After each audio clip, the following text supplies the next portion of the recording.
गोविंद भगवान की।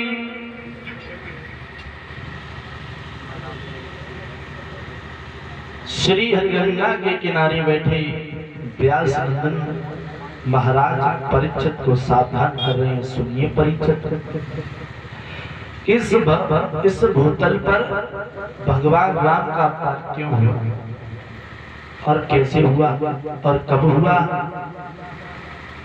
तब परीक्षित को समझाते हुए सुखदेव जी बोले, सुनिए परीक्षित, बाबा तुलसीदास जी रामचरितमानस में लिखते हैं प्रभु श्री राम के बारे में कि जब जब होई और धर्म की बाढ़ई असुर अभिमान।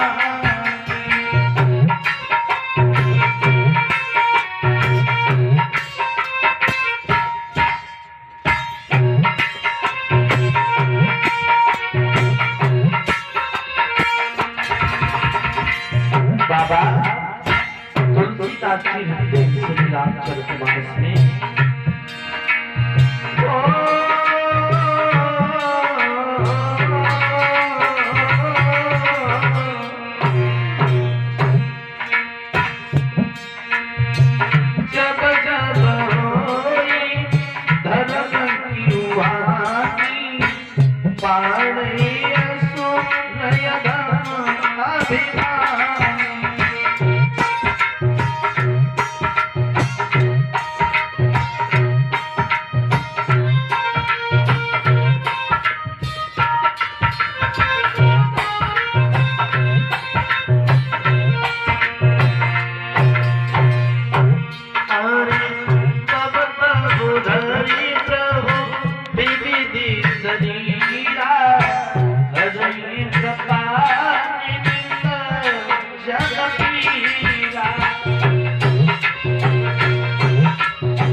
लिखते हैं कि जब जब होई धर्म की उहानी और बाढ़ई असुर अभिमानी, तब तब धरि प्रभु विविध शरीरा और हरई कृपा निधि सज्जन पीड़ा।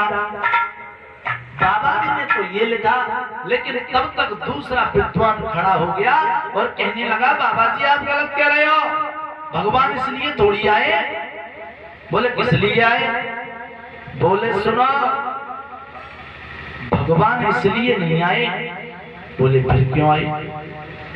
बोले सुनो, एक बार भक्त ने भगवान को श्राप दे दिया।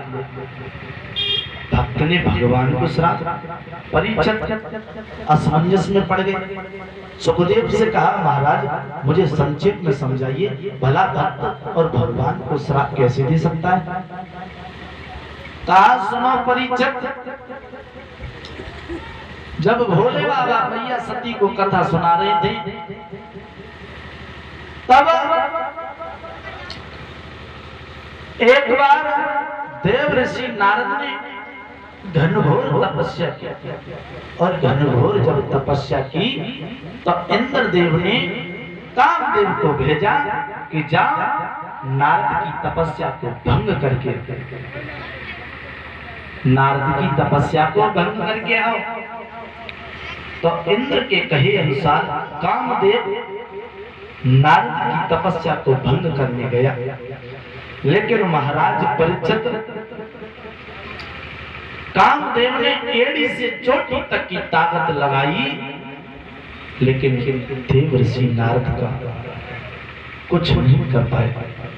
और जब कामदेव कुछ नहीं कर पाया, उधर नारद की तपस्या पूर्ण हुई, और जब तपस्या पूर्ण हुई तो नारद सोचने लगे कि भला कामदेव ने एड़ी से चोटी तक की ताकत लगा ली, लेकिन मेरा कुछ कर नहीं पाया। नारद को घमंड हो गया, अरे अब कोई छोटे मोटे साधु हैं, अरे कामदेव ने तो किसी की तपस्या को पूर्ण नहीं होने दिया। और देखो नारद ने तो तपस्या पूर्ण कर ली, घमंड हो गया महाराज। जैसे ही नारद को घमंड हुआ तो देव ऋषि नारद ने बीड़ा उठाया और पहुंचे कहां? जहां भोले बाबा बैठे कैलाश आसन में। और जैसे ही भोले बाबा बैठे रहे, देव ऋषि नारद पै श्रीमन नारायण नारायण हरि हरि गाते हुए पहुंचे। भोले बाबा के करीब में जैसे ही पहुंचे, भोले बाबा कहने लगे, आइए देव ऋषि नारद, आज बहुत दिन बाद आए। भोले बाबा सम्मान से बोलना सीखो। और तुम्हें नहीं मालूम, मैंने कामदेव पर विजय पाई है और हम कोई छोटे मोटे साधु जो दरवाजे पर भटके। और तुम्हें तो मालूम नहीं है भोले बाबा, कामदेव पर विजय पाना कोई साधारण बात है। भोले बाबा ने जो ये घमंड वाली बात सुनी, भोले बाबा कहने लगे, नारद ये घमंड वाली बात हमसे तो तुमने कही, लेकिन कभी भी भगवान नारायण से भूल करके मत कहना, अन्यथा बहुत गलत हो जाएगा, बहुत गलत हो जाएगा। देव ऋषि नारद कहने लगे, सुनो भोले बाबा, हमने कोई चोरी नहीं की है, तपस्या की है, और वो भी कामदेव पर विजय पाई है। और कामदेव पर विजय पाना कोई झूठी बात है? हम उनसे भी कहेंगे, क्यों नहीं कहेंगे? भोले बाबा ने बहुत समझाया, लेकिन नारद घमंड में भूल गए और मर्यादा की दीवार को उल गए। बीड़ा उठाया, चल दिए भगवान कहाँ? जहाँ नारायण बैठे हैं।